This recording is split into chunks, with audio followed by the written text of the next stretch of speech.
The Mind Architect. Chapter 1: The Dream Weaver.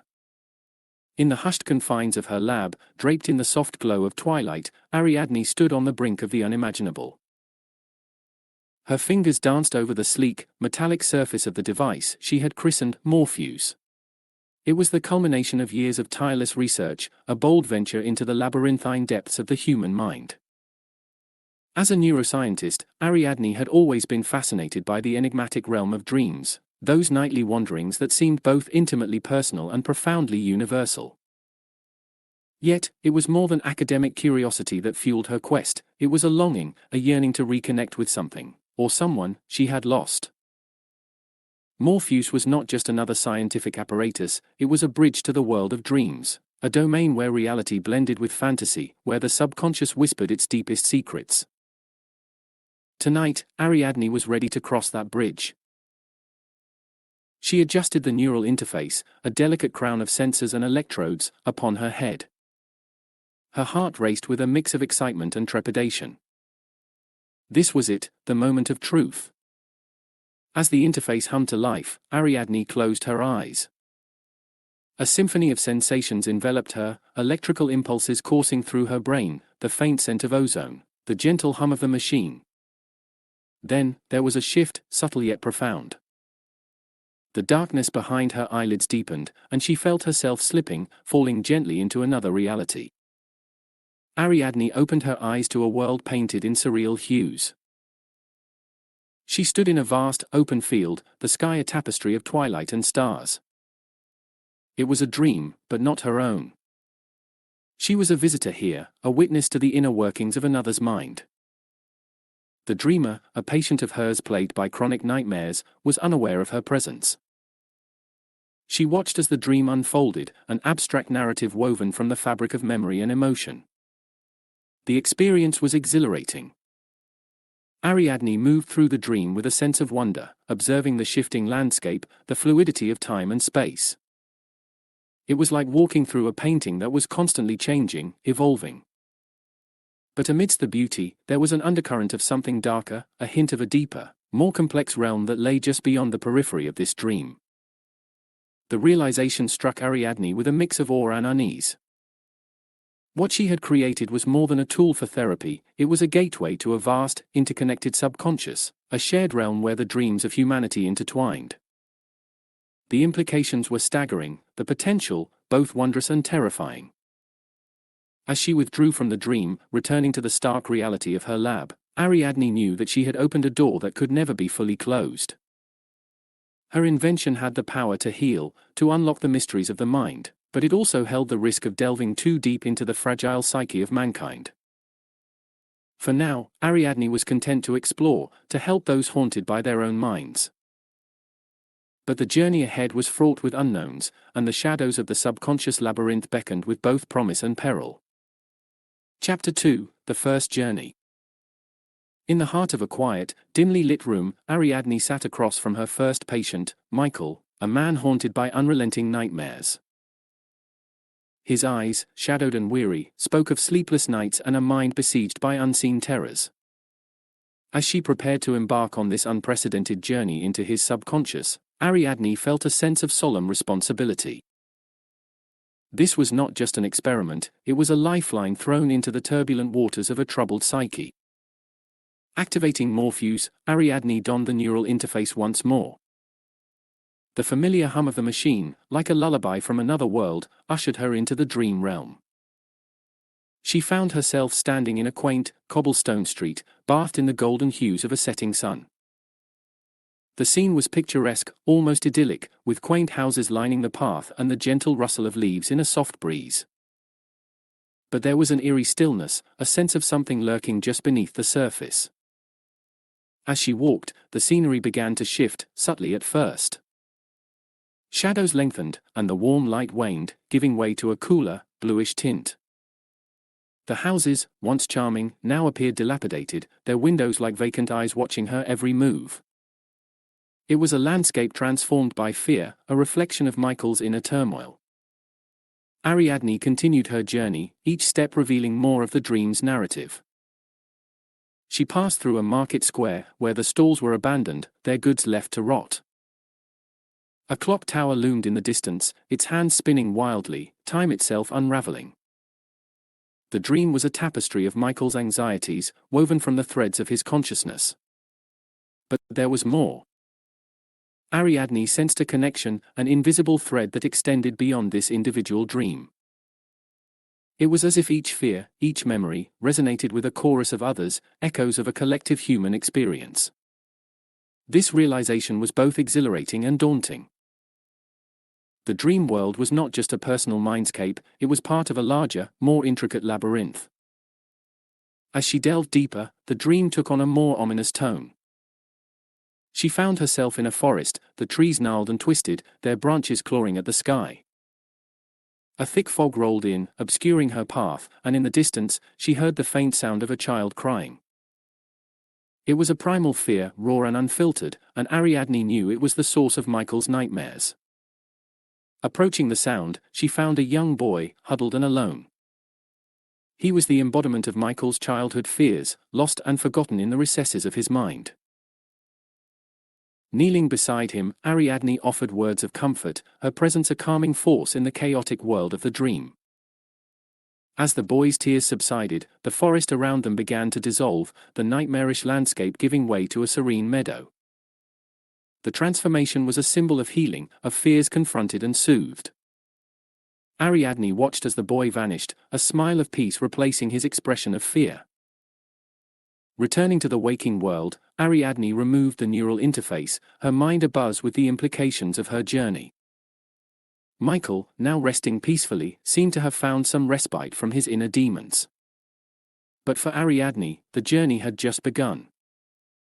The dream world was vast and uncharted, a realm of endless possibilities and hidden dangers. She had taken her first step into this enigmatic labyrinth, and there was no turning back. Chapter 3: The Subconscious Labyrinth. The following nights found Ariadne venturing deeper into the dreamscapes of her patients, each journey revealing layers of the human psyche previously uncharted.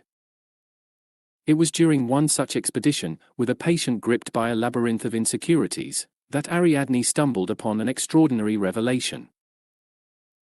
As she navigated the dream cityscape twisted into a maze of impossible architecture, she noticed a peculiar anomaly.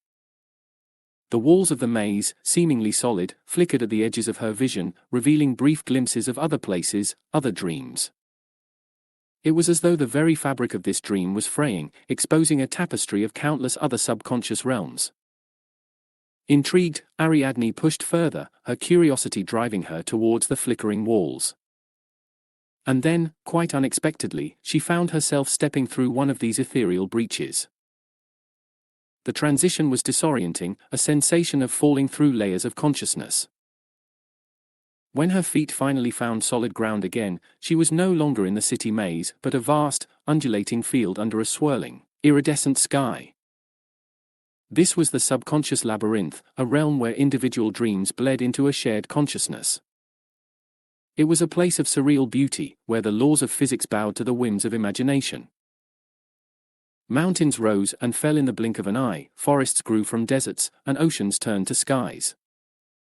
It was a realm of pure, unbridled thought, and Ariadne stood in awe at its center. But amidst this wonder, there was a sense of foreboding. The dreams that merged here were not just those of hope and desire, but also of fear and despair. Ariadne witnessed this firsthand when a serene landscape suddenly twisted into a stormy nightmare. Thunder roared, and lightning split the sky, as the collective fears of 1,000 minds unleashed their fury. She realized then the precarious nature of this realm. It was not just a space of shared dreams, but also a battleground of conflicting emotions and thoughts. Here, the deepest fears could manifest with as much strength as the fondest hopes. The potential for healing was immense, but so was the risk of getting lost in this chaotic sea of subconscious. Navigating her way through this tumultuous realm, Ariadne encountered a figure, a manifestation of collective anguish, a spectre born from the fears of many. It was a formidable presence, its form shifting and changing, a mosaic of different faces and voices. Confronting this entity, Ariadne felt the full weight of the shared human experience, the pain, the joy, the hope, and the despair. With a combination of empathy and scientific detachment, Ariadne managed to calm the tempest, soothing the collective nightmare into a peaceful slumber.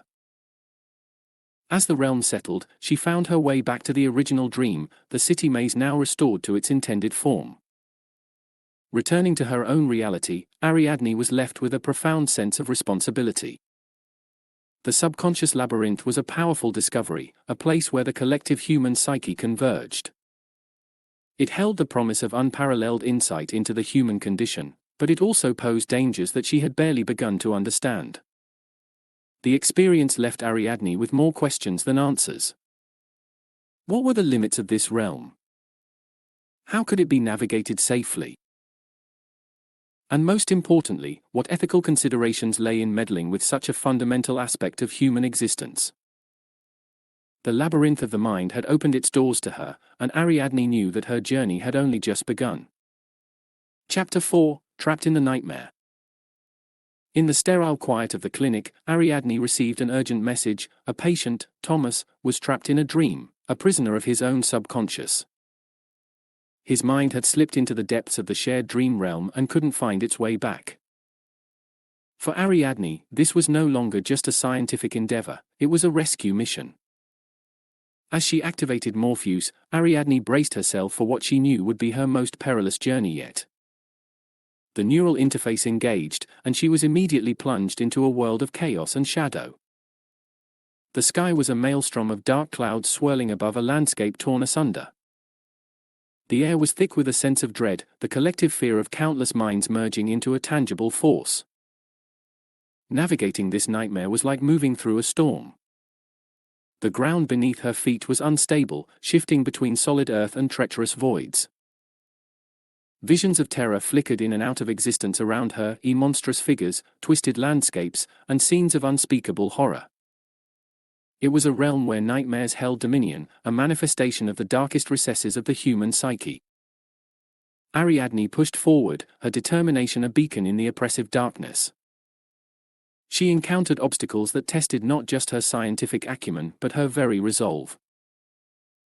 Phantom voices whispered doubts into her ears, trying to lure her into the depths of despair. Grotesque creatures, born from the fears of thousands, barred her path, their forms ever-changing and unpredictable. Yet, amidst this chaos, Ariadne found a thread of consistency, a recurring motif in the nightmare that seemed to be guiding her. It was a small, flickering light, a beacon that appeared in the distance, then vanished, only to reappear closer. Trusting her instincts, she followed this anomaly, hoping it would lead her to Thomas. The landscape grew more treacherous as she neared the source of the light. The ground cracked open, revealing chasms of blinding light that pulsed with the raw energy of the subconscious realm. She navigated these rifts with careful steps, aware that a single misstep could trap her in this nightmare forever. Finally, Ariadne reached the heart of the storm. There, in a clearing amidst the chaos, she found Thomas. He was surrounded by a barrier of swirling shadows, a prison of his own fears. As Ariadne approached, the shadows reacted, forming a wall of resistance. It was as if the collective nightmare was aware of her presence and was fighting to keep its captive. Drawing upon every ounce of her courage and understanding of the dream realm, Ariadne confronted the barrier. She spoke words of comfort and reason, her voice a calm amidst the storm. Slowly, the shadows began to dissipate, their hold on Thomas weakening. In a final act of defiance, the nightmare unleashed a torrent of images, memories of Thomas's deepest fears and regrets, but Ariadne stood firm, her resolve unshaken. With a shuddering sigh, the nightmare relinquished its grip, and the barrier around Thomas crumbled. He awoke from his dream, his eyes meeting Ariadne's with a mix of confusion and gratitude. Ariadne had succeeded, she had navigated the treacherous landscape of the collective subconscious and brought Thomas back to reality. As she disconnected from Morpheus, Ariadne was left to ponder the enormity of what she had experienced. The rescue had been a success, but the dangers of the subconscious labyrinth were more apparent than ever. The shared dream realm was a place of immense power and peril, a reflection of the collective human soul in all its beauty and terror. For Ariadne, the journey into this enigmatic world was far from over. Chapter 5: The Mind's Sanctity. After the harrowing ordeal of rescuing Thomas from the grips of the collective nightmare, Ariadne found herself in a state of introspective solitude. The walls of her lab, once a sanctuary of innovation and discovery, now echoed with the haunting questions that plagued her mind. The exhilaration of success was overshadowed by a profound sense of unease about the implications of her invention. Ariadne pondered the ethical boundaries of Morpheus. Yes, it had the potential to heal, to unlock the mysteries of the human psyche, but at what cost? She had witnessed firsthand the raw power of the subconscious realm, a world where thoughts and fears held tangible power. The lines between helping and interfering, between understanding and invading, had blurred. As she replayed the events in her mind, Ariadne couldn't shake off the feeling of intrusion. She had walked through the most intimate corridors of another's mind, touched their deepest fears, and altered their subconscious reality. Was this not a violation of the most private aspect of human existence? The sanctity of the mind, she realized, was a delicate thing, easily shattered by the heavy hand of intervention. Her thoughts drifted to the patients she had helped, the lives she had touched. There was gratitude in their eyes, a sense of relief from the burdens they carried. But there was also a vulnerability, a fragility that came with exposing one's innermost fears to another. Ariadne wondered if the cure she offered was worth the invasion it entailed. The more she delved into these ethical quandaries, the more Ariadne felt the weight of responsibility on her shoulders. Morpheus was her creation, her brainchild, yet it had grown into something beyond her initial vision. It was a key to a door that perhaps was meant to remain closed, a journey into a realm where the secrets of the soul were laid bare. The dilemma tormented her. On one hand, there was the allure of exploration, the promise of healing and understanding. On the other, there was the risk of causing irreparable harm, of crossing a line that nature had drawn for a reason. Where did her duty lie? In the pursuit of knowledge and the alleviation of suffering, or in the preservation of the mind's sacred privacy? As Ariadne wrestled with these questions, she realized that there were no easy answers. Each step forward with Morpheus was a step into the unknown, a dance along the razor's edge of morality. The power to enter and influence the dreamscape was a heavy crown to bear, one that demanded wisdom and caution. In the end, Ariadne knew that her decision would shape not just her future, but the future of how humanity understood and interacted with the mind. It was a decision that required not just scientific insight, but a deep understanding of the human condition. The sanctity of the mind, she concluded, was not just a scientific concern, but a philosophical and ethical one, a puzzle that she would spend many more nights trying to unravel. Chapter 6: A Conscious Choice. In the wake of her profound journey into the subconscious labyrinth, Ariadne found herself at a crossroads, grappling with a decision that bore the weight of untold consequences. The walls of her lab, once a crucible of scientific fervor, now seemed to close in on her, mirroring the tumultuous conflict raging within her mind. Morpheus, her groundbreaking invention, lay inert on the table, its once promising allure now overshadowed by the ethical quandaries it presented.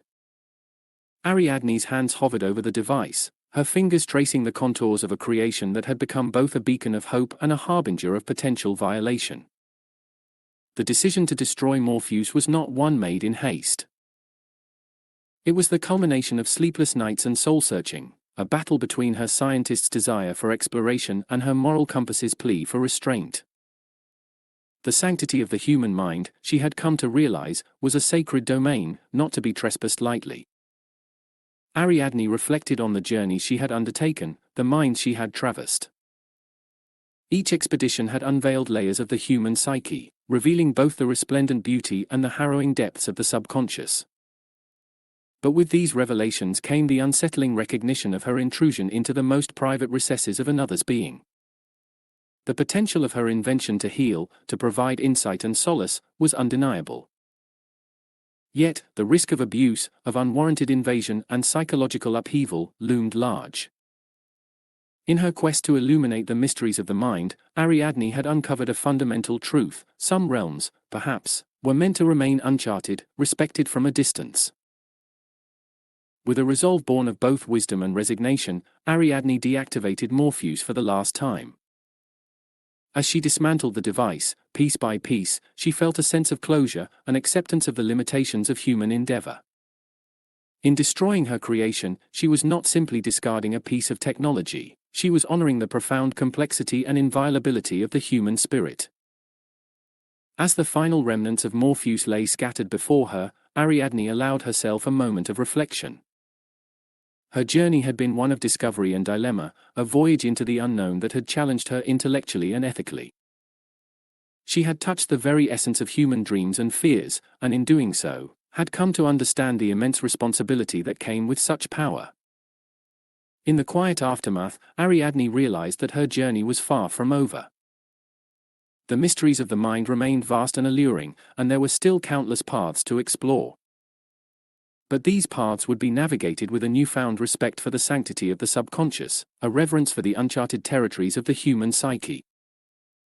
The story of Morpheus was a testament to the relentless pursuit of knowledge and the moral boundaries that govern such quests. It was a narrative of human aspiration, its triumphs and tribulations, a reminder of the delicate balance between scientific advancement and ethical integrity. As Ariadne turned off the lights of her lab, stepping out into the twilight of a world teeming with unseen wonders and unspoken thoughts, she carried with her a deeper appreciation for the mysteries of the mind, those enigmatic realms that, in their sacred obscurity, held the essence of what it meant to be human.